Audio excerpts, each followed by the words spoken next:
para o Senhor, mais aqueles ainda que os mais irmãos chegaram agora e nós oramos ao Senhor para que Ele venha trazer mais e mais pessoas para estar ouvindo a palavra do Senhor. Amém? Já convido o pastor para trazer a palavra.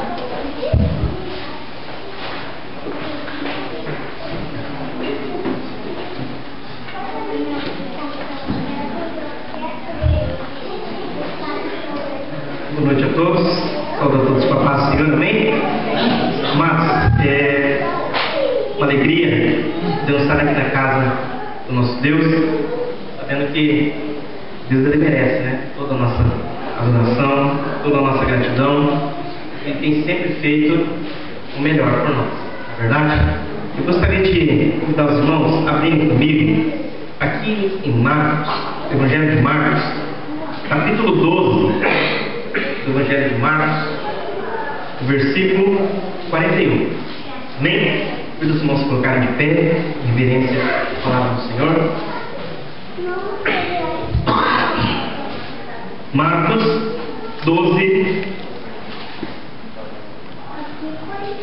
41. Amém? A palavra de Deus, ela nos fala o seguinte: estando Jesus assentado diante do gasofilácio, observava a maneira como o povo lançava ali o dinheiro. Muitos ricos depositavam grandes quantias. Vindo, porém, uma viúva pobre lançou 2 pequenas moedas, correspondentes a um quadrante. Chamando os discípulos, Jesus lhes disse: em verdade vos digo que esta viúva pobre depositou no gasofilácio mais do que todos os ofertantes. Todos deram do que lhes sobrava, mas esta, da sua pobreza, deu tudo o que tinha, todo o seu sustento. Amém? Feche seus olhos, nós vamos orar ao nosso Deus. Amém? Pai querido e santo, nós queremos, meu Deus, mais uma vez pedir, meu Deus, a tua graça e a tua misericórdia, meu Deus, sobre as nossas vidas, ó Pai.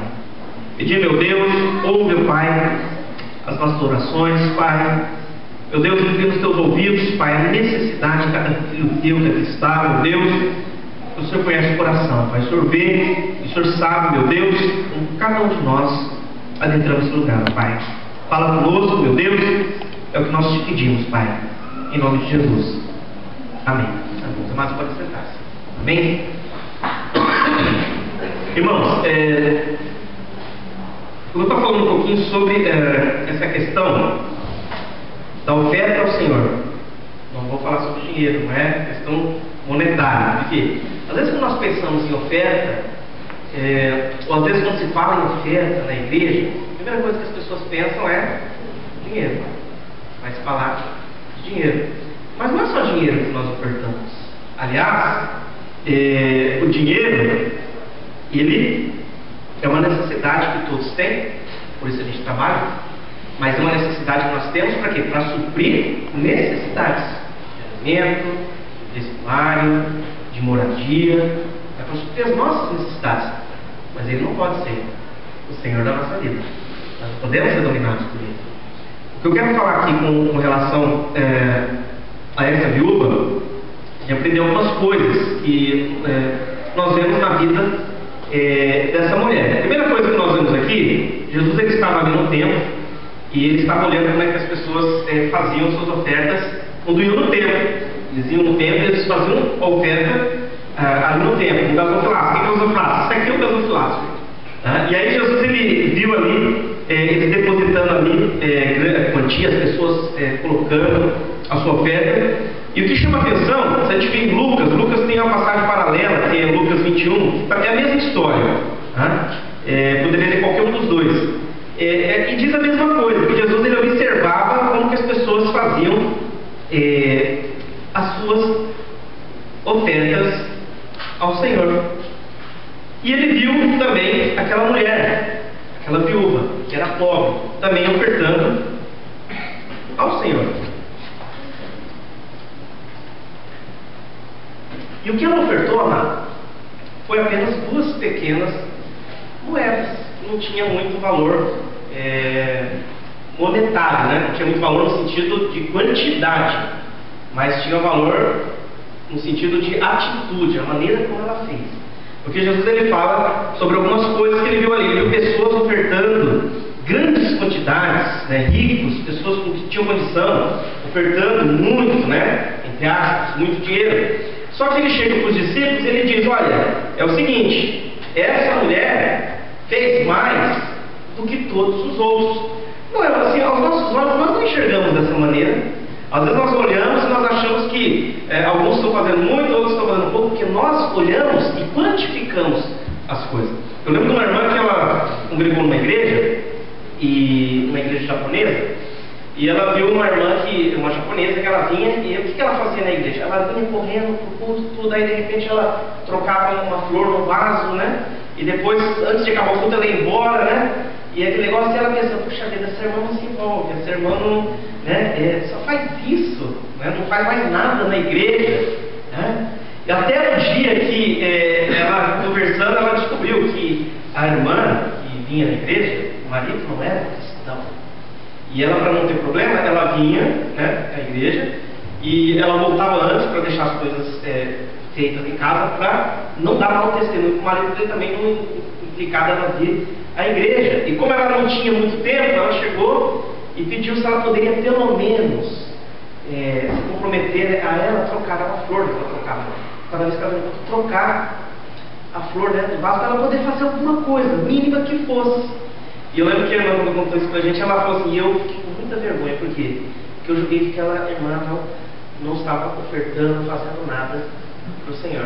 Eu descobri que de repente ela estava fazendo aquilo que era possível ela fazer, aquilo que ela podia fazer. Não é interessante que a gente olha e a gente só vê aquilo que nós estamos vendo. Mas a Bíblia diz que quando Jesus estava ali sentado, ele olhou e ele observou como as pessoas faziam as suas ofertas. E isso me chama atenção para mais uma coisa lá, que Jesus ele está observando a nossa vida, como que nós vivemos, o que nós fazemos. Ele está olhando além das ações, ele está olhando para dentro do nosso interior. Ele conhece quais são as motivações que nós temos em tudo aquilo que fazemos. Já parou para pensar? Qual seria talvez a motivação daqueles que estavam depositando muito? Talvez serem reconhecidos. Lembra que Jesus, ele lá em Mateus, no Sermão do Monte, ele dá uma orientação. Ele fala até assim: quando você for dar esmolas, porque era uma prática que tinha naquela época, e não é dar esmola no sentido de só ajudar o camarada que não trabalha e que é malandro. Então, naquela época havia viúvas, havia pessoas, por exemplo, que tinham lepra ou que eram aleijadas, eles eram meio que abandonados mesmo. Eram pessoas que às vezes dependiam da misericórdia de alguém se compadecer e dar alguma coisa para eles. As viúvas, por exemplo, essa viúva, vamos entender um pouquinho por que tem valor o que ela fez. Olha, mas como é que era a situação das viúvas? Tinha pelo menos 4 maneiras pelas quais uma viúva poderia sobreviver naquela época. Pelo menos 4, tá? Primeiro, ela deveria ser casada. Se ela deveria ser casada, como é viúva, ou ela se casaria de novo, né? Porque senão ela não teria como sobreviver. Ou ela teria que ter um membro da família que pudesse cuidar dela, né? Voltar para a família, casar novamente, um membro da família, um membro da família, né? Cuidar dela, ou ela se casar novamente, tá? Ou ela deveria ter, sei lá, recursos próprios, né? Porque sobrou lá a herança do marido, né? Nem sempre era o caso, né? Ou ela não teria como sobreviver, voltar para a casa dos pais. Mas se você está viúva, né? Às vezes nem pai não tem mais, tem família para cuidar. Então é uma situação muito complicada. Por isso que muitas vezes elas eram abandonadas. Por isso que no cristianismo primitivo, algo que eles trouxeram do judaísmo, eles tinham esse cuidado de cuidar das viúvas e dos órfãos, porque eram pessoas que, se não tivesse ninguém que cuidasse delas, não era assim como hoje, a pessoa vai lá e liga na empreiteira, né? Vai procurando. Não tinha. Ainda mais naquela época, a mulher ela tinha uma situação mais complicada do que hoje. Hoje nós vemos, a mulher ela conquistou hoje muito espaço, e graças a Deus por isso, né? Jesus colocou a mulher também numa posição de honra, mas não era assim naquela época. Ela dependia muitas vezes, aliás, dependia totalmente do sustento, ou do marido, ou da família. Se ela não tivesse ninguém para cuidar dela, ela simplesmente ficaria abandonada, jogada, como marginalizada, como mendigante, dependendo de esmolas. E aí quando Jesus diz que essa mulher chega e ela tinha apenas 2 moedas, e ela deposita aquelas 2 moedas que representavam todo o seu sustento, e ele faz uma comparação com os ricos. Ele faz uma comparação por quê? Porque ele está falando que aqui eles estão dando o que sobra. Eles não estão fazendo uma oferta ao Senhor que está lhe custando alguma coisa. É que nem quando nós vamos ajudar uma, é que nem a pessoa vai ajudar a missionária. Aí a pessoa dá sapato furado, né? Por que eu vou dar sapato furado? Você não usa? Aí a pessoa dá aquilo que não presta. E às vezes nós somos assim com Deus. Se nós tomarmos cuidado, a gente dá ao Senhor o resto do nosso tempo, o resto da nossa vida, aquilo que não vai nos custar. E isso não tem muito valor. E às vezes por motivos errados, como nós vimos os fariseus, quando Jesus fala: quando você der esmola, não saiba com a mão direita o que fez a esquerda. Ou seja, basta que Deus saiba. Por quê? Ele não queria que eles fizessem no sentido: olha, eu estou fazendo para todo mundo ver. Porque às vezes tem pessoa que ela faz, mas ela quer o reconhecimento. E o reconhecimento, ele vem de Deus. Deus vê a intenção em que foi feito. Deus vê a intenção do coração. Se a pessoa faz, mas aí depois ela não fez para Deus, ela vai sentir a necessidade de alguém ver e reconhecer. Eu não estou falando que é ruim. É lógico, se você faz alguma coisa e alguém reconhece, você fica feliz que alguém reconheceu. Mas quando você faz para Deus, se alguém reconheceu, não reconheceu, você não está muito preocupado, porque você sabe que você fez para Deus. Eu sempre conto a história do bolo aqui, né? Só tem repetitivo, né? A irmãzinha que fazia o bolo na igreja. Todo aniversário ela fazia. Cadê as boleiras? Nada com as boleiras, hein? Aí aquele bolo bonito, aí o pastor estava lá visitando a igreja, tá esse bolo aí, ó. Que difícil. Aí o pastor vai agradecer porque era aniversário da igreja, todo mundo que ajudou a igreja, muito grande. Eu não vou citar nome por nome, porque esse negócio de citar nome por nome sempre acaba esquecendo um e a pessoa fica chateada, né? Para não esquecer ninguém, não ser injusto, olha, irmão, todo mundo que ajudou, todos aqueles que participaram, todos aqueles que, né, de alguma maneira, né, contribuíram, Deus abençoe, Deus sabe, né, Deus. E a irmã fica borrada, por quê? Porque Deus não falou a irmã Maria, nossa irmã que fez, tá aí. Ela não falou nada alto, mas o visitante, o pastor visitante, ela só escutou ela falando baixinho.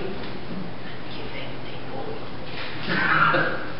Por quê? Porque depende para que você está fazendo. O que me chama a atenção é que Jesus, ele vê a intenção, a entrega, a maneira como aquilo que nós fazemos em tudo. Aqui no caso, a gente usou essa história que foi da viúva pobre, que ele ofertou as 2 pequenas moedas. Mas não é só isso. Em tudo que fazemos, Jesus Cristo, ele está observando. Ele está olhando como nós procedemos, como nós fazemos. E ele sabe também quando nós fazemos o que podemos e quando nós deixamos de fazer aquilo que podemos. Quando nós fazemos aquilo muito menos do que aquilo que podemos fazer. Quando nós oramos menos do que deveríamos, quando nós lemos menos do que deveríamos, quando nós estudamos menos do que deveríamos, quando nós nos comprometemos com as coisas de Deus menos do que podemos. Ele vê, ele sabe, ele conhece a intenção. Me chama a atenção, amado, que Jesus conhece as intenções do nosso coração. Não tinha problema, não era errado os ricos ofertarem o que eles estavam ofertando. Eles estavam ofertando grande soma de dinheiro. Isso não tinha problema. O problema era a maneira como faziam, como se estivessem fazendo, sei lá, muita coisa. Muitos faziam isso, Jesus fala isso acerca de algumas práticas, daqueles que faziam para serem vistos e reconhecidos pelos homens. Lembra da oração do fariseu e do publicano? Sempre comenta aqui também. Onde o fariseu, ele ora assim e fala: Senhor, obrigado, porque eu sou bom. Porque eu não sou como os outros, nem como esse aqui que está do meu lado. A pessoa, cara, usava, né? Eu sou fiel, eu oro ao Senhor todo dia, jejuo 2 vezes por semana, dou o dízimo de tudo quanto tem, sou fiel a tudo. E ele não está orando, ele está informando a Deus que ele é bom, que ele é perfeito, que ele cumpre as obrigações dele para com Deus.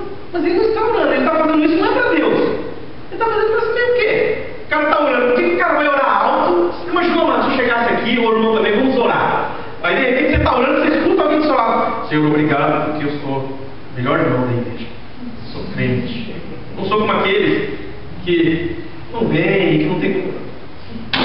O cara não está orando a Deus, ele só está orando para os outros ouvir quão bom ele é. A intenção não é pura de coração, não é para o Senhor. Quem é que precisa saber aquilo que nós estamos fazendo? Quem é que tem que aprovar as nossas atitudes? A Bíblia diz não é aprovado aquele que a si mesmo se louva, mas aquele a quem Deus louva. Interessante. Uma pessoa pode olhar para você, para mim, e bater palma para as nossas atitudes, para o nosso comportamento, aquilo que se vê, as nossas ações, e Deus, que nos conhece e vê o mais íntimo, o mais profundo do nosso coração, olhar e falar assim, esse pessoal não conhece, ele não é tudo isso não. Isso aí ele está fazendo não é porque ele é compromissado, está fazendo porque ele quer ser reconhecido. Você sabe, amado, tem pessoas que fazem as coisas não é porque ama a Deus, é pelo reconhecimento que pode receber, o status social que isso pode lhe dar. E é interessante que imagina, fazer o que essa viúva está fazendo, imagina, amados, ali, ela indo lá naquela fila para fazer a sua oferta ao Senhor. Ela podia talvez olhar aquelas 2 pequenas moedas, de repente olhar para o lado e falar assim, nossa, que vergonha, eu só tenho, talvez nessa cabeça poderia pensar, só tenho isso aqui. Ficar com vergonha e não fazer nada. Porque às vezes as pessoas se comparam. Meu amado, eu não tenho que ter condição de dar a mesma coisa que o outro tem condição de dar, seja em qualquer área da minha vida. Mas eu tenho que procurar fazer o meu melhor para o Senhor. O meu melhor. Pode ser que o meu melhor não seja o melhor do outro, mas tem que ser o meu melhor ao Senhor. Tem que ser a minha entrega ao Senhor. Lembra do pastor que foi corrigir a prova de um aluno do seminário? Não tem isso aqui, né? Às vezes nós julgamos que às vezes a pessoa não está dando o melhor, mas nós não sabemos, quem sabe é Deus. Alguém poderia olhar para aquela viúva e julgar aquela mulher daquela fila, nossa, mas é isso aí que ela vai fazer ao Senhor? E julgar porque não conhece a vida daquela mulher, não conhece as suas lutas, não conhece as suas dificuldades, não sabe, de repente, que o que ela está fazendo é mais do que os outros, porque os outros estão dando o que não lhe falta. Ela está dando aquilo que, entre aspas, lhe faria falta, e eu tenho certeza que ele não fez. Por quê? Porque Deus olha, Deus cuida, Deus vê. Uma coisa que eu tenho certeza no meu coração é uma coisa: Deus é a prioridade na nossa vida. Pode ter certeza. Não significa que a gente não vai passar lutas e dificuldades, mas Deus vai prover. Deus vai suprir. Deus vai cuidar da gente. Porque a gente demonstra a nossa confiança nele. Não é verdade? E ela fez o que ela podia fazer. Estava comentando desse pastor que eu corrigi a prova, achei interessante porque quando a gente fez esse seminário, um aluno tinha tirado menos do que 8. De 0 até 10, a nota sempre, geralmente era 8, dificilmente alguém. Aliás, ninguém tinha tirado até então nota melhor que 8, o aluno tirou 7. Que está dentro da média, mas estava baixa. Eu faço pessoal, vou conversar com esse rapaz, já você viu, tem que levar as coisas de Deus a sério. Como que tira 7? Não, eu vou conversar, vou chamar a responsabilidade, vamos esforçar aí, o que negócio é esse? Meu irmão, vem cá então. Você tirou 7. 7! Eu nunca tirei uma nota tão alta na minha vida. Aí você perde até o rumo, né? Você perde até. Você vai lá, você está julgando que a pessoa não fez, e de repente ela deu o máximo dela, e aquilo era o máximo dela. É, irmão. Parabéns. Que bom. Glória, graças a Deus. Te esforça que Deus vai te capacitar para você tirar um pouco mais dele. Por quê? Porque nós julgamos. E às vezes é o melhor que a pessoa está fazendo. Nós não sabemos, amado. Ela está dando tudo o que ela pode. Aquela viúva pobre, ela fez mais do que os outros. Por quê? Porque para os outros, meu amado, para aqueles lá que estavam lá, que eram ricos, fazer o que eles estavam fazendo é muito difícil. Não? Vamos pensar, um rico ajudar uma família necessitada, se ele é rico, está sobrando, isso não é difícil. Está sobrando. Agora você que é pobre, você está na mesma situação que o outro lá. Você dividir daquilo que você tem já é mais puxado. É mais puxado, não é? É mais difícil. Por quê? Porque aí envolve você dar além daquilo que você poderia fazer, entre aspas. Né? E é isso que Jesus está querendo ensinar. O que Jesus está querendo ensinar também para os discípulos é eles não enxergarem as pessoas apenas exteriormente, apenas aquilo que se vê, tentar ver um pouco além. Nós não sabemos. Nós não sabemos. Mas Deus sabe. Nós não sabemos sobre os outros, mas nós sabemos sobre nós. E Deus sabe sobre nós. Como assim? Aqueles que estavam ali, os ricos, eles sabiam o que eles estavam fazendo, e eles sabiam o que eles poderiam fazer e quando que eles poderiam fazer. Ali, quando eles iam no templo adorar a Deus. Como aquela viúva pobre também sabia. Eles não sabiam o quanto talvez ela poderia fazer, e nem ela talvez sabia o quanto eles poderiam fazer. Só que além deles mesmos saberem acerca de si mesmos, tem alguém que sabe também acerca de nós mesmos. E que vê. Que é Deus. E a pergunta que eu faço: será que na nossa vida com Deus nós somos como esta viúva pobre, ou nós somos como aqueles ofertantes ricos? Se eu perguntasse para os irmãos, quem dos irmãos acham que diante de Deus era mais rico aqui aos olhos do Senhor? Quem será que aos olhos do Senhor era a pessoa mais compromissada com Ele, que amava Ele mais? Será que era aqueles lá? Ou será que era essa viúva? Pobre. Uma coisa para nós pensarmos. E nós, meu irmão, como é que é a nossa atitude diante de Deus? A intenção nossa, fazendo alguma coisa para Deus, era agradar? Qual foi a intenção daquela mulher? Será que ela estava fazendo para se aparecer? Só se fosse doida, né? Porque se a pessoa aquilo não que ela tem para o sustento dela e vai se aparecer, é que nem a gente fala daquelas pessoas que, já viu, quando o pessoal comenta daquelas pessoas que não tem condição, mas aí o camarada ele compra algo que ele não precisa. Já viu essa frase? Ele compra algo que ele não precisa, um dinheiro que ele não tem, para impressionar aqueles que ele não gosta. Mas vamos ver, verdade. Às vezes o cara não precisa comprar um negócio. Surgiu um eletrônico, sei lá, qualquer coisa. Não que ele não possa ter, mas naquele momento ele não precisa daquilo, não vai morrer assim. Mas aí, não, mas eu tenho que ter isso aí, porque o outro tem, não, é que eu não posso ficar. Aí o cara vai lá, compra aquilo lá, o dinheiro que ele não tem, né? Algo que ele não precisa, vai impressionar aquelas pessoas que estão ao redor dele, que de repente ele nem tem amizade, nem gosta. Pra quê? E depois ele fica ainda com a dívida, né? Para pagar. Então essa viúva não está fazendo isso, a intenção não é impressionar ninguém. Pelo contrário, ela está sendo viúva, fazer isso ia exigir dela fé. Por isso que a gente também pode uma coisa que nós nunca podemos dizer a Deus que nós não temos nada na nossa vida para ofertar ao Senhor. Jesus ele deixa esses desertos para nós nunca dizer, não, mas o que eu posso fazer para o Senhor? Eu não posso fazer tudo, mas alguma coisa eu posso fazer.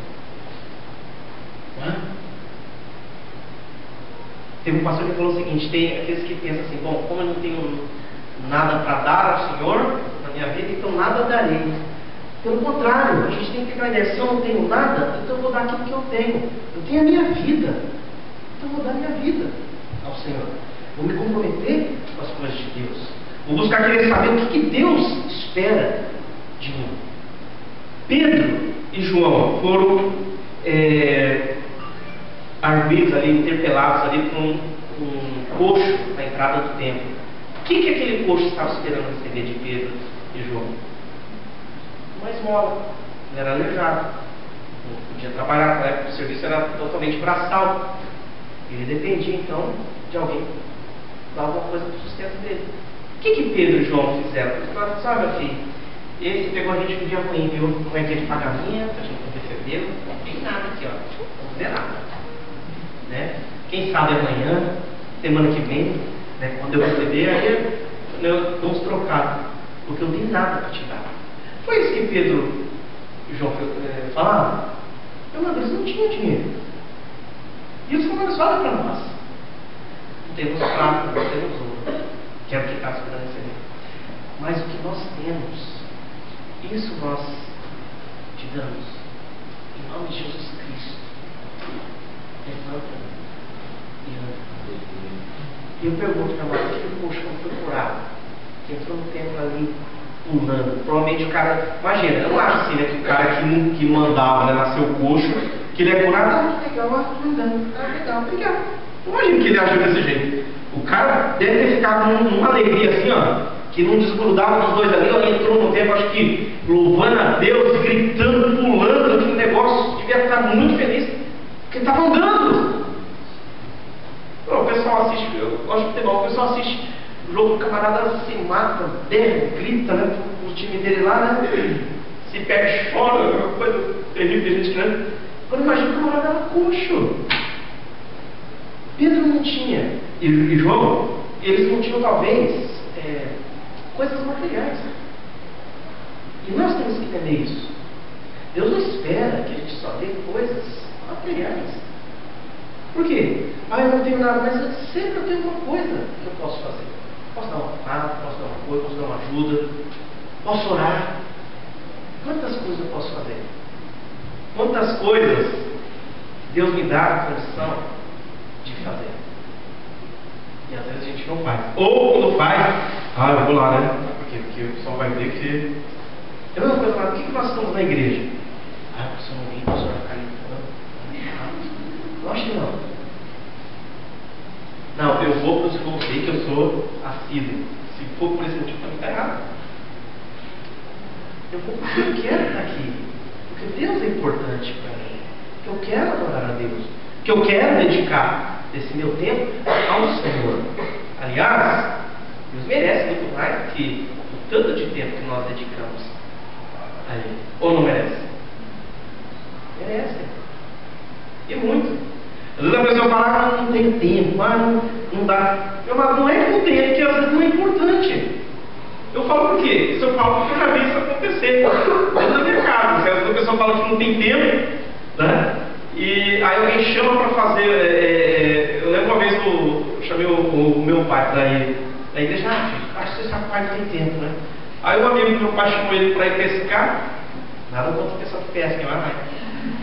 4 da manhã, acho que às 3 da manhã já preparando a praia para sair, para pegar peixinho com peneira de madrugada, isca, né? Para ir pescar. Como que tem essa disposição toda? Porque é algo que gosta. Não é? Tem prazer. O pessoal diz que quem corre por gosto não se cansa, né? Mas quando não gosta, quando a gente não gosta, não tem prazer no negócio, ai, meu Deus do céu, é terrível. Terrível. Você fazer algo que você não... Então quando você faz algo que você gosta, você nem vê o tempo passar. Porque você gosta, tem prazer. Se nós tivermos prazer em Deus, então não vai ser uma tortura. Vai ser um privilégio. Vai ser gratificante. Você vai sentir falta quando você não faz. É isso que vai acontecer. É que nem a Carla estava falando, quando você deixa de vir, parece que falta alguma coisa. Porque você deixou de fazer. E é tão pouco o tempo que às vezes nós dedicamos. Quando eu olho para essa mulher, para essa viúva pobre, eu vejo que nós, às vezes, estamos numa situação melhor do que essa viúva, mas nós não nos entregamos tanto quanto essa viúva. Aliás, às vezes até menos do que essa viúva. Agora, a atitude dela, o que ela demonstra também? Confiança em Deus. Confiança em Deus. Às vezes nós confiamos em nós. Às vezes nós confiamos na nossa força, na nossa capacidade, naquilo que nós podemos fazer. E nós não cremos que Deus pode guardar, suprir, abençoar. A palavra de Deus ela diz que se o Senhor não guardar a cidade, em vão vigia a sentinela. A palavra de Deus diz que se o Senhor não edificar a casa, em vão trabalham aqueles que edificam. Deus não abençoar, de nada vai para frente. Deus não vão abençoar, de nada adianta. O camarada pode levantar cedo, trabalhar que nem um camelo, que nem um doido, assim, Deus não abençoar. Ele não nada, vai lá, levanta cedo, vai, planta, mas se Deus não mandar chuva, tudo trabalho em vão. Não é verdade? Tudo em vão. Eles tinham essa consciência. Eles tinham essa consciência. Então, quando ela tem essa atitude, ela está demonstrando que ela confia em Deus. Porque ela poderia muito bem pensar, mas Deus, olha, eu quero me envolver, mas se eu me envolver, como é que eu vou viver? Como é que eu vou viver? Isso envolve confiar em Deus. Aí nós Nós temos isso que a Bíblia fala que é viver pela fé. O que é viver pela fé? Você crer e confiar que é Deus. Que é Deus, né? Que te abençoa. Que é Deus que supre as tuas necessidades. Que é Deus quem cuida de você. Ele tem os seus meios, Ele tem as suas maneiras de fazer isso. Mas é Deus quem faz. A Bíblia não diz que tudo coopera no bem daqueles que amam a Deus? Tudo coopera. Quer ver como é que é Deus que supre as necessidades? José foi enviado para o Egito. Aliás, enviado não, né? Foi vendido, né? Pelos seus irmãos. Lá no Egito aconteceram muitas coisas com José. Foi vendido como escravo, foi acusado de estar assediando a mulher do dono dele, foi para a prisão. Lá na prisão ele ficou esquecido depois de ter interpretado o sonho lá do padeiro com o E só lá na frente ele interpreta lá o sonho do faraó de que haveria anos de fartura e anos de miséria.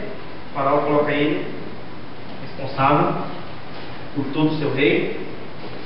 Nos anos de fartura ele guarda 20%, um quinto de tudo aquilo que foi produzido, para quando viessem os anos de seca, de fome, eles não perecessem. E isso acabou resultando em bênção até para a sua própria família, preservação da sua família. Ele perdoa os seus irmãos que fizeram aquilo com ele. Ele cuida da sua família, cuida dos seus irmãos, sobrinhos e tudo mais. E por causa disso dele, da maneira como Deus usou a vida dele, não só a sua família, mas muitas pessoas no Egito e povos vizinhos não morreram de fome, não pereceram. Mas o que a gente vê na vida de José? Alguém que era fiel ao Senhor. Era alguém que poderia muito bem, né? Quando estava lá na pior e começou a melhorar um pouquinho, e aí vai a mulher do patrão dele, né? O dono dele lá, e começa a dar esse dele. Ele poderia muito bem ter pensado, talvez como alguém que não conhece a Deus, que não teme a Deus, pensaria: eu já sou mordomo aqui, eu cuido de tudo. Meu patrão, o negócio dele é só comigo que cuido dos negócios de tudo, ele deixou tudo na minha mão, ele confia em mim, né? De um jeito que, né? Me entregou tudo na minha mão, né? Então é o seguinte, eu fico com a mulher dele, ele vai nem ficar sabendo. Talvez, se fosse uma pessoa que tivesse temor, aliás, é provável que alguém que tivesse temor de Deus faria isso. E ficou de boa, já que meus irmãos me venderam mesmo, eu quero nem saber. Eu vou fazer o errado agora. Poderia pensar: de que me valeu ser fiel a Deus? De que me valeu fazer tudo certinho se eu estou passando essa situação aqui? Mas nós não vemos José fazendo isso. Nós vemos José permanecendo fiel a Deus em tudo. E Deus foi sendo fiel a José. E Deus supriu e proveu na vida de José, e não só na vida dele, na vida de outros através da vida dele, pela fidelidade dele nos momentos bons da sua vida. Só? Não. Os momentos ruins, cara. Os momentos de dificuldade. Isso vem de confiar em Deus. Isso vem de crer que vale a pena obedecer a Deus. Então nós vemos essa viúva, quando ela tem essa atitude, meu amado, de chegar ali, tipo assim: olha, eu não tenho nada. Aliás, eu tenho muito pouco. Para falar a verdade, o que eu tenho é o meu sustento. Ninguém mandou fazer isso. Se fosse hoje, porque a gente não vê isso acontecendo no texto bíblico. Se fosse hoje, talvez ela poderia ir em alguns lugares e a pessoa falar assim: olha, dá todo o seu salário e Deus vai te dar. Porque isso, infelizmente, a gente ouve uns absurdos disso. A pessoa coagindo as pessoas a dar aquilo que não pode, que não tem, e prometendo que Deus vai dar alguma coisa. Não é o caso aqui. Não foi algo que alguém coagiu, ela fez voluntariamente. É diferente. É diferente. É quando a pessoa ela reconhece que sua vida e tudo que diz respeito à sua vida pertence ao Senhor. Lutero falou algo interessante. Ele falou assim: tudo aquilo que eu retive, eu perdi. Tudo aquilo que eu coloquei aos cuidados de Deus até hoje é meu. Interessante? Tudo aquilo que eu falei: Deus, o Senhor me deu, é meu, entre aspas, meu uso, mas eu reconheço que tudo que eu tenho é do Senhor, está aos meus cuidados quando estiver aqui nesse mundo. Deus cuida, Deus provê, Deus não deixa faltar. Quando essa viúva faz isso, ela está reconhecendo que a vida dela, o sustento dela, depende de Deus. Meu irmão, você acha que o teu sustento depende apenas do seu emprego? Se Deus não abençoar, você não tem emprego. Eu não tenho emprego. Não é verdade? Não tem. Não tem. Se Deus não abrir as portas, não vai. Se Deus não der saúde, você não trabalha. Ou trabalha. Um dia você está, se Deus não te guardar, nem um irmão que está lá no hospital, né? Você sai de casa, você sai pensando, não, vou sair daqui e vou sofrer um acidente, vou ficar internado. Você sai, mas você primeiro, pelo menos eu não saio assim pensando que eu quero sofrer ou que eu vou sofrer. Mas você está nesse mundo. Se a gente não entender que é Deus que cuida de nós, a gente vai começar a achar que depende de nós. E se nos imprevistos da vida você está numa situação de dificuldade, ou você fica enfermo, ou você se acidenta, ou você perde um emprego, se você não crê que é Deus que está cuidando de você, você ia ter tudo. Você se desespera. Não é verdade? Faz besteira. Tem gente que faz besteira. Agora, quando a pessoa que crê que Deus está cuidando e ela se mantém fiel ao Senhor, meu amado, já viu um texto bíblico que diz o seguinte? O salmista falando: fui jovem, hoje sou velho, eu nunca vi o justo mendigar. Alguém já viu esse texto? O jovem, sou velho, não viu o justo. Não dá para um camarada falando assim: eu nunca vi Deus desamparar. Essa é a ideia. Nunca vi Deus desamparar. Não significa que não tem momentos, sim. Nós vamos ter momentos difíceis. Eu imagino que todo mundo aqui já deve ter passado por momentos difíceis, de lutas, de aperto. Isso faz parte da vida. Mas a gente sabe que Deus está cuidando de nós. É Deus quem provê os sustentos. E nós temos que nos manter fiéis ao Senhor. Dedicarmos a nossa vida. Você não perde nada quando você separa o tempo da sua vida para servir ao Senhor, para se envolver com as coisas de Deus. E a gente pensar, mas se eu der esse tempo para Deus e a minha vida, meu amado, a Bíblia diz que tudo quanto o homem semear, ele certamente se fará. Não existe ninguém que se comprometa com Deus, com as coisas de Deus, com dar mais de si a Deus, que não vai ter o cuidado de Deus. Quando Jesus falou com aquele jovem rico, e o jovem perguntou a Jesus: mestre, o que farei para herdar a vida eterna? E Jesus falou: olha, você conhece os mandamentos? Não matarás, não dirás falso testemunho, honra teu pai e tua mãe. Está falando tudo, né? Com relação ao teu próximo. Tudo isso tem feito desde a minha mocidade. Olha. Aí Jesus vira para ele: então faz o seguinte, meu filho. Vai, vende tudo que você tem e distribui para os pobres. E depois você vem e me segue. A Bíblia diz que aquele jovem saiu da presença de Jesus entristecido porque ele era muito rico. E ele não teve coragem de fazer aquilo. Eu não sei, eu sempre penso, quando Deus provou Abraão. Talvez se aquele jovem tivesse falado: não, senhor, eu vou fazer. Talvez Jesus pudesse falar: não, só queria saber o que é mais importante para você. Não sei por quê, porque ele não fez. Ele não teve a disposição. Mas o que Jesus quis mostrar para ele é que para ele a sua riqueza era aquilo que ele tinha de mais valioso, não era Deus. Ele estava disposto a abrir mão daquilo.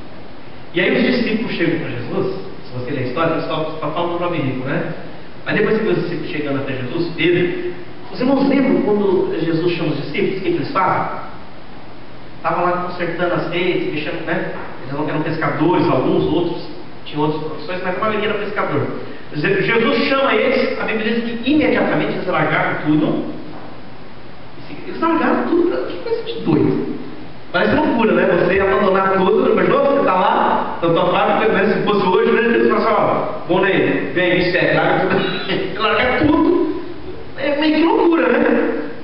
Os discípulos chegam para Jesus e falam assim, mestre, nós deixamos tudo para te seguir aí. O que vai ser de nós? Como é que vai ser, né? O que Jesus disse? Não tem ninguém que tenha aberto mão de emprego e de qualquer outra coisa, família, qualquer coisa que não receba nesta vida 100 vezes mais. Aí ele vai falar, então ele está falando literalmente de família, tudo. Não, ele está falando que não tenha ninguém, essa ideia, que tenha realmente decidido dedicar sua vida a Deus, que não vai ser algo cuidado de Deus. Deus vai suprir. Né? Entre aspas, sei lá, deixou a família para seguir, deixou o pai, deixou a mãe para seguir a Jesus Cristo ali no caso. Mas ele fala que receberá mais até mesmo em família. Por quê? Por que nós nos chamamos de irmãos se nós não somos filhos da mesma mãe e do mesmo pai? Fisicamente não. Mas a partir do momento que nós recebemos a Cristo, nós nos tornamos filhos de Deus, irmãos em Cristo. Então significa que a nossa família ela é maior, né? Nós temos a nossa família, né? No meu caso, minha esposa, meus filhos. Mas além da minha família, são as pessoas que moram ali, morando na mesma casa, nós temos uma família maior. Que é quem? Os irmãos. Cada um.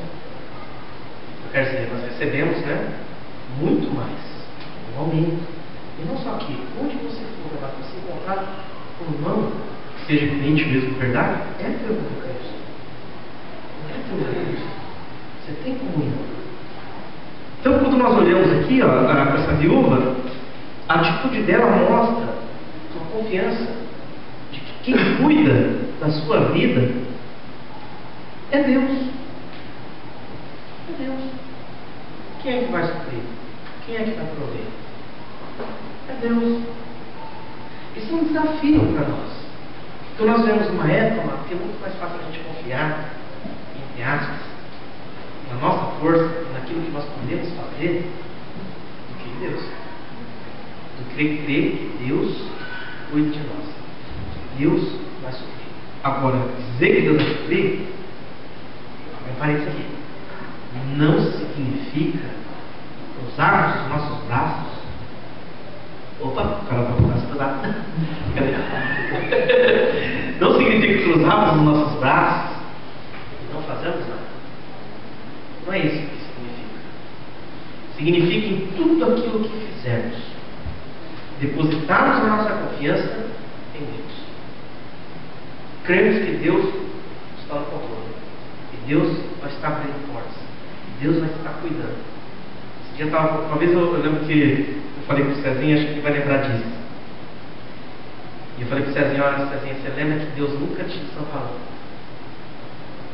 Às vezes em momentos difíceis, pode ser para última hora, Deus às vezes sempre abriu uma porta. Sempre cuidou. Deus cuida. O Milton estava trabalhando na Itaca. Vamos abrir uma porta?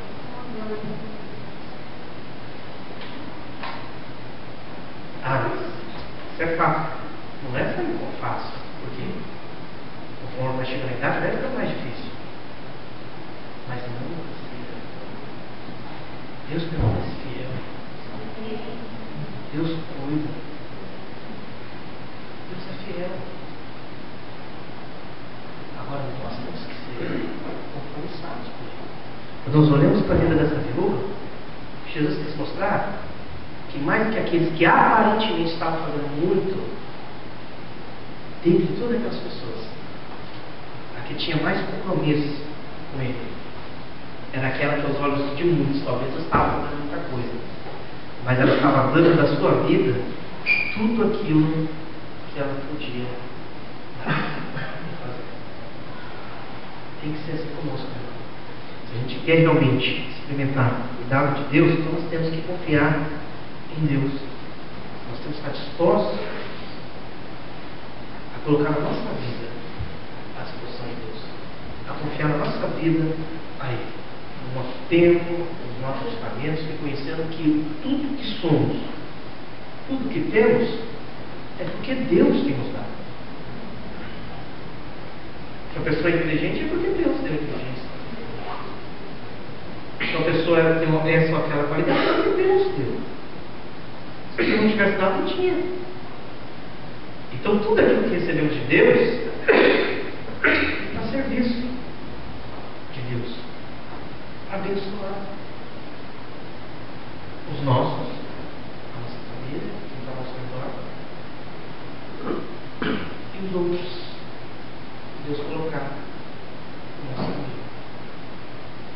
Será que nós somos como essa viúva pobre? Será que nós estamos na condição dela? Eu imagino que não.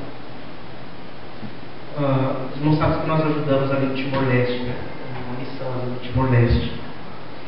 E o pastor José, eu acho especificamente a Silvana, que é do VAP, que fizeram.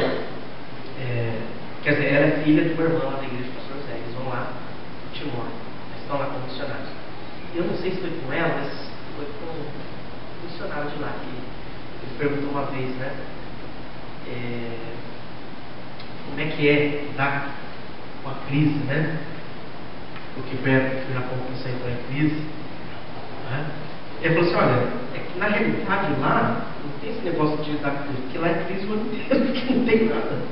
Não tem emprego, 70% da população desempregada. O que o pessoal vive aqui, o pessoal vive lá, isso não é crise, o pessoal não tem emprego, não tem comida, não tem nada. E eles vivem uma crise 365 dias no ano. O que o pessoal come lá? O que mexe. O que der. Por quê? Porque é situação de miséria, de dificuldade. Se a pessoa não crê no lado, se a pessoa não se apega com Deus, qual a esperança que ela tem? Comparado com eles, nós estamos numa situação, se a gente disser, amados, para algumas pessoas em alguns países aí que nós estamos passando dificuldade, eles vão para a nossa cara e não dá. Sabia? Se a gente falar para o pessoal lá nos países de miséria, o pessoal às vezes come uma refeição a cada 3 dias, 4, vai lá. Ai, nossa, eu estou passando uma dificuldade. Ele olha para a nossa cara, se você tem comida todo dia na sua mesa? Tem. Água limpa para beber? Tem. Aqui, o que é isso? Vocês são ricos. O que é, meu amado? Agora, é claro o seguinte: do mesmo jeito que aqui, esses que tinham mais condição eram os que menos faziam, proporcionalmente, não é diferente hoje. Como é que vocês irmãos acham que a obra missionária é sustentável? Você acha que quem sustenta a obra missionária são as pessoas, ou mesmo os cristãos que têm mais condição? Vocês acham que é? É o povão, meu, as pessoas que são assalariadas, são essas pessoas no Brasil, no exemplo do Brasil, que ofertam para ajudar esses países pobres. Às vezes aqueles que mais têm são os que menos ajudam. Às vezes aqueles que mais têm são cristãos, aqueles que têm o coração mais fechado para abençoar. Então nós temos que ter uma consciência. Quando Deus nos abençoa, Ele nos abençoa que nós sejamos bênçãos. E quanto mais Ele nos abençoa, mais bênçãos nós temos que ser. Mais nós temos que ser isso nas mãos do Senhor. Essa viúva podia fazer muito, humanamente falando, mas ela fez aquilo que ela podia fazer. Deus não espera que a gente faça aquilo que a gente não pode fazer, mas Deus espera que a gente faça aquilo que a gente pode fazer. E nós? E nossa vida? Deus cuida. A palavra de Deus diz: buscai, pois, em primeiro lugar o reino de Deus e a sua justiça, e todas as demais coisas Deus acrescentará. Deus cuidará. Mas Ele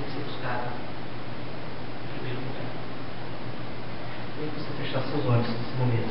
Vamos orar ao nosso Deus.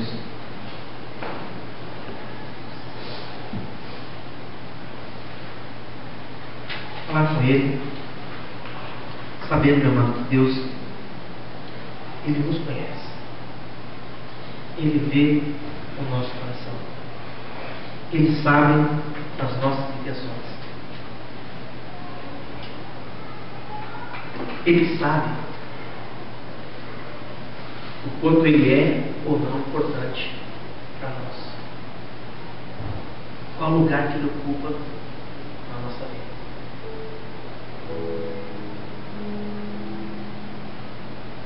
E você também sabe. Onde é que eu faço hoje chorar? Qual o lugar que Deus ocupa na tua vida? Qual lugar? Isso é a prioridade? Ele está em primeiro lugar na tua vida? Você confia em Deus de todo o teu coração? Você crê em Deus? Tem o desejo de se prometer no Senhor de todo o teu coração, com todo o teu entendimento, com todas as suas forças. Você crê que é Deus quem supre as suas necessidades? Você crê que é Deus quem cuida de você? Você tem medo de se envolver com Deus? E de repente se desamparar? Meu amado, em Hebreus é dito, Deus, o autor escreve, ele diz o seguinte: nunca te deixarei, jamais te desampararei. Se você caminha com Deus, se você crê em Deus, se você obedece a Deus, se você obedece a palavra de Deus, se você procura ter uma vida compromissada com Ele, vai ter lutas, você vai ter dificuldade, você vai ter problemas de saúde, infelizmente nós vamos ter. Paralelo com isso, vamos ter o cuidado de Deus sobre a nossa vida. Vamos ter a certeza que Deus não vai nos abandonar. Vamos ter a certeza de que Deus vai suprir as nossas necessidades, vai cuidar da nossa vida. E mais ainda, meu amado, mesmo numa época de seca, mesmo numa época de dificuldade, onde parece que a gente não tem condição de ser bênção, fazer nada, Deus ainda assim capacita a nossa vida a ser bênção. Mesmo quando a gente acha que não tem como ser, não tem nada para fazer ou para dar ao Senhor, Ele vai nos capacitar a ser bênção. Ele fez nessa vida. Meu Deus, te agradeço, Pai, que o Senhor tem cuidado, Pai. O Senhor tem cuidado, meu Deus, da nossa vida. O Senhor tem provido, meu Deus, o nosso alimento. O Senhor tem provido, meu Deus, da nossa saúde. O Senhor tem cuidado, meu Deus, da nossa família, Pai. Nós podemos ter a certeza que não é só das questões físicas dessa vida, Pai, que o Senhor tem cuidado. O Senhor tem provido, meu Deus, restauração, salvação, libertação, transformação. Tu és aquele onde nós podemos achegar e apresentar as nossas necessidades. Tu és aquele, meu Deus, ao qual nós podemos lançar toda a nossa ansiedade, porque temos a promessa de que o Senhor tem cuidado de nós. Tu és aquele que nunca irá nos deixar, nunca irá nos desamparar. Tu és aquele que tem sido fiel conosco, tem sido fiel à tua palavra. E mesmo quando nós não somos fiéis ao Senhor, o Senhor permanece fiel, Pai. Por isso, meu Deus, nesta noite, ó Pai, esquadrinha o nosso coração, Pai. Faz o nosso coração como daquela mulher, meu Deus, que do pouco que tinha, meu Deus, ofertou tudo, Pai. Muitas vezes, Senhor, nós não queremos, Pai, entregar nada, Pai, da nossa vida ao Senhor, ó Pai. Não permita, meu Deus, que nós venhamos dar ao Senhor da nossa vida, Pai, aquilo que não nos faz falta, aquilo que nos sobra, aquilo que é o resto daquilo que podemos fazer, ó Pai. Não, meu Deus. Nos ajuda, meu Deus, a confiarmos no Senhor. Nos ajuda a crermos, meu Deus, que é o Senhor que cuida de nós e de que podemos entregar-nos a Ti, Senhor, 100%, ó Pai, sem reservas, ó Pai. Na certeza, meu Deus, de que nada, Senhor, nos faltará. Abençoa o Teu povo, abençoa a Tua igreja, Pai. Te agradeço porque eu sei, Pai, que o Senhor tem cuidado de cada vida que aqui está, Senhor. Meu Deus, nos ajuda a permanecermos fiéis ao Senhor, ó Pai. Cada momento da nossa vida, Pai. Não só nos momentos bons, não só quando as Tuas bênçãos estão sobre a nossa vida, mas também, meu Deus, quando passamos por momentos de seca, Pai, por momentos de lutas, de dificuldade, ó Pai, de privações, de provações, meu Deus. Guarda o nosso coração de nos mantermos fiéis ao Senhor, ó Pai, de confiarmos no Senhor, meu Deus, de não, meu Deus, de não desobedecermos a Tua palavra, Senhor. Abençoa o Teu povo, Pai, abençoa a Tua igreja, Pai. Levanta, meu Deus, pessoas aqui, Pai, como aquela mulher, Pai, cuja confiança da sua vida estava totalmente no Senhor, ó Pai. Que assim seja, meu Deus, na minha vida, que assim seja, meu Deus, na vida do Teu povo, ó Pai. Esse é o meu pedido, meu Deus, essa é a oração, Pai. Em nome de Jesus, Senhor.